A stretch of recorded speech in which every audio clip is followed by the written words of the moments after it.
ለሃይሚ ጥሩ ስሜት አለኝ ያልከው ምን አይነት ስሜት ነው? እኔ ደልካቲ ምናምን አትበል። አሁን እሺ ስማኝ፣ ትርፍ ነገር ስማኝ፣ ራሱ ስማኛ፣ ስማ ራሱ ይንገራችሁ ብላኛለች ሃይሚ። ይሄንን ነገር ላንቺ ስል አስድቼ ምናምን መሄድ እፈልጋለሁ። ገብቶሻል? ድጋሚ እኛ ህይወት ውስጥ ማለት ባለፈው ተመችታኛለች ስላልክ እነሱ በማይሆን ነገር ነው የተረዱት እና እሷም እየተናደደች ስለሆነ አስረዳቸው፣ በፈለጉት መንገድ ይረዱት። እሺ ምን ማለት ነው? ምን ማለት ዳኒ እባክህ ማለት ለኔ ስትል እውነታውን ንገራቸው፣ አስረዳቸው። ማለት እነሱ ሰላም እየተሰማቸው አይደለም፣ እኔንም ሰላም እየነሱት ነው። የምሬን ነው። ሃይሚ እንደዚህ ስትኝ መት አልፈልግም። በእናትሽ እኔ ምንም እኮ አልሆንኩም። ምን ሆንኩ? አስረዳቸው እኮ ነው ያልኩት እንዴ። እሺ ቁጫይ ታዩ ለምንድን ነው ከህይወት የማትወጣው? ኧረ ተይ ሶስና ተይ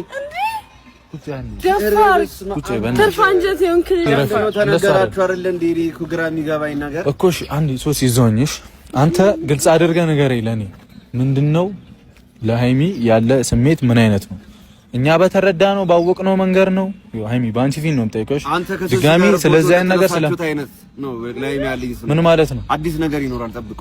ምን ማለት ነው? አዲስ ነገር ጠብቁ። ሶሲ ለምንድን ነው ማትሰሚ? ለምንድን ነው ቁጭ ማትዩ? ለምንድን ነው ቁጭ ማትዩ? አንቺ አልፈሽ ድሮም ውሻ ከእንትኑ አይማርም። ልክስክስ ስሚኝና ቁጭ በቃ ዳኒ ምን ማለት ነው? ምን ማለት ነው? መልስ ምን ማለት ነው? አልገባኝም። እኔ ራሱ አቃጥለህ እኔ ራሱ ምን ማለት ነው? መልስልኝ። ወደ ዘይድ ሱስ የምር ሌላ ሰይጣን አታስገቢ። ሰይጣኑ ስታስገቢ ስማ፣ ሰይጣኑ እኮ አንተ ነህ ዳኒ። አንተ እኮ ነው እየበጠበክ ያለው። እያሰደብሽኝ ነው አይደል? ያለው ነገር ምንድነው? ላንቺ ጥሩ ነገር ስላለኝ ነው አይደል? እኮ ምንድነው ያለ ጥሩ ነገር? ዳኒ ማለት አርፈሽ ቁሚ። እሺ አንዴ ለጸባረ ለሚመጣው ብሩኪ ስማኝ፣ ብሩኪ አንዴ እኔ እጠይቀዋለሁ። ምን ማለት ፈልገህ ነው? ማለት አልገባኝም። መልስ እዛው ሶሲ ረፍ ቆይ አንዴ ማለት አስረዳኝ። እናንተ እንትን በሉ ቆይ ግልጽ ያርግልኝ። እኔ ራሱ እንገራችሁ ብለሽና ባንቺ ፊት ነው ፈልገው። ገብቶሻል? ማለት ለኔ አዲስ ነገር ነው። ያልተመቸኝ ነገር ስላለ እሺ ወደዛ አድርግልኝ። ሁለቱን ሶሲ አንዴ ቆይ ልስማው። አይ ቆይ እኔም ዳኒ እኛ እኮ የመጣ ነው ለመስማት ነው አይደል?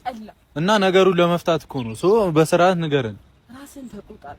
ሲጀመር እየመሸብን ነው። እንሂድበት በጊዜ ቶሎ ንገረን። ያለኝ ነገር የምፈቱ ከሆነ ፍቱ፣ ካልፈታችሁም የራሳችሁ ጉዳይ። ግልጽ አድርግልኝ። ጥሩ ስሜት አለኝ ብቻ ግን በሰልክ ነው ይሻላል። ምን ማለት ነው? አንተ ናና ወራና አታወራኝም በስርዓት? ነይ ነይ ነይ ነይ ነይ ነይ ነይ ተይው እሱን ተይ ተይ ነይ። አየሽው አይደል? የሚፈልገውን አየሻ